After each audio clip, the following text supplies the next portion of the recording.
थाना गंगाघाट पुलिस का कहना है, कार्य मेरे क्षेत्र में कुछ भी कर डालो पर मेरी झोली भर डालो। चाचा धर्मेंद्र भतीजी को घर में अकेला पाकर कमरे में ले गया, घसीट बेड पे दिया पटक, 15 वर्ष की भतीजी के साथ अंगों से की छेड़छाड़। पड़ोसी राजन ने 112 पर पुलिस को दी इस घटना की जानकारी। फोन करता देख चाचा धर्मेंद्र बाहर से ताला लगाकर भतीजी को कमरे में किया बंद। घटना पर पहुंची पुलिस कमरे में लगा ताला दिया तोड़। 15 वर्ष बेटी संजोल काल्पनिक नाम है को कमरे से लिया निकाल, बेटी के मुंह नाक से आ रहा था खून। गंगाघाट पुलिस ने अभियुक्त चाचा धर्मेंद्र को बचाने के लिए धारा में करते आ रहे हैं बड़ा खेल। थाना गंगाघाट पुलिस ने अभियुक्त चाचा धर्मेंद्र को बचाने के लिए एनसीआर की धारा लगाई। 323 504 सच्चाई दिखाने पर एफआईआर में फिर से किया जा रहा धारा में बड़ा खेल। एक तरफ सरकार बेटी पढ़ो बेटी बचाओ का नारा लगा रही है, वहीं दूसरी तरफ गंगाघाट कोतवाली की कार्यशैली तो देखिए। अंगों के साथ छेड़छाड़ को लड़ाई का रुख देके मामूली धारा लगाकर रफा दफा कर दिया। पूरा मामला कानपुर गंगाघाट जनपद उन्नाव पुलिस का है, जहां दोपहर 3:30 बजे के समय पर प्रार्थिनी अपनी दुकान कानपुर में थी।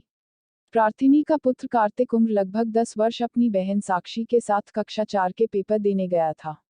तभी प्रार्थिनी की दूसरी पुत्री से सेजल उम्र लगभग 15 साल घर पर अकेली थी। ये देख देवर धर्मेंद्र, जो सेजल का रिश्ते में चाचा लगता है, संजोल काल्पनिक को अकेला देख जबरन कमरे में घसीट और कपड़े फाड़ दिए और अश्लील हरकतें करने लगा। काल्पनिक नाम संजोल को पहले तो मारा पीटा, फिर ज्यादा शोर करने पे पास रखी तकिया से मुंह दबा दिया, दांतों से अपने होठों को काटा, गर्दन को काटा। खून से लथपथ होने भतीजी के शोर करने पर कुछ देर बाद जब धर्मेंद्र को लगा कि इसकी मृत्यु हो गई तो बाहर से कमरे में ताला डालकर भाग खड़ा हुआ। पीड़ित बेटी के सामने रहने वाले राजन ने ताला तोड़ बेटी को बाहर निकाला और इस घटना की जानकारी 112 थाना गंगाघाट पुलिस को दी। घटनास्थल पर जब पुलिस आई, बेटी बदरवास और खून से लथपथ थी।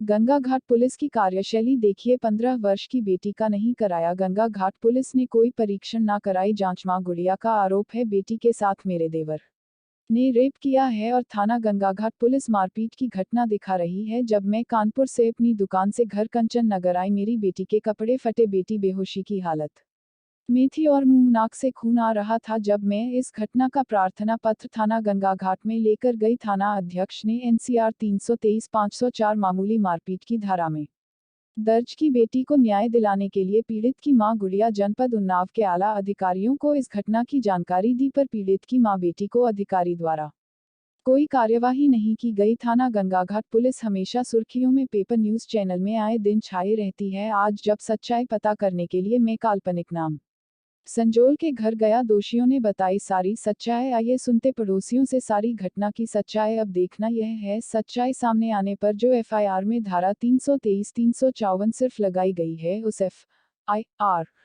में क्या संशोधन किया जाता है। बेटी को पुलिस अधीक्षक जनपद उन्नाव, जिला अधिकारी जनपद उन्नाव क्या न्याय दे पानी में पीड़ित मां का साथ देते हैं। थाना गंगाघाट प्रभारी को एफआईआर में धारा बढ़ाने के क्या आदेश आला अधिकारी देते हैं। कानपुर नगर से नफीस खान की खास रिपोर्ट। सर आपका क्या नाम है? मेरा नाम राजन सिंह। आप कहाँ के निवासी है सर? कंचन नगर है, शुक्लागंज। सर ये संजोल का जो मामला है, इसमें क्या सच्चाई है? संजोल के आप सामने रहते, क्या सच्चाई है इसमें? इसमें सच्चाई सर ये है कि वो उस वक्त कपड़े धो रही थी हैंड पाइप से, जब इसका चाचा धर्मेंद्र सोनवानी वो आके पीछे से मुंह दबाकर घसीट के उसको कमरे के अंदर ले गया, ले जाके बेड पर पटक दिया। पटकने के बाद उससे जोर जबरदस्ती करने लगा। उसने जब